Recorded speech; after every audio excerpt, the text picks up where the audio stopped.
தமிழ்நாட்டில் குட்கா, பான் மசாலா உள்ளிட்ட புகையிலை பொருட்களுக்கான தடை ஓராண்டிற்கு நீட்டிக்கப்பட்டிருக்கிறது. இது பற்றின மேலும் விவரங்களை செய்தியாளர் பாஸ்கர் வழங்கிட கேட்கலாம். பாஸ்கர், வணக்கம். மேலும் தகவல்களை சொல்லுங்க. உணவு பாதுகாப்பு மற்றும் தரங்கள் சட்டத்தின் அடிப்படையில் 2013ஆம் ஆண்டு முதல் மே 23ஆம் தேதி முதல் புகையிலை மற்றும் நிக்கோடின் சேர்ப்பு கொண்ட அந்த உணவுப் பொருட்கள் மீதான தடையை அரசு அமல்படுத்தியது.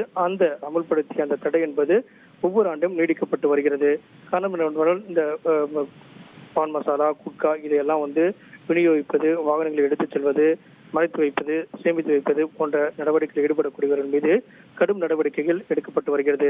தடை முடிவடைந்த நிலையில தற்போது மேலும் ஓராண்டுக்கு இந்த தடை என்பது நீடிக்கப்பட்டிருக்கிறது.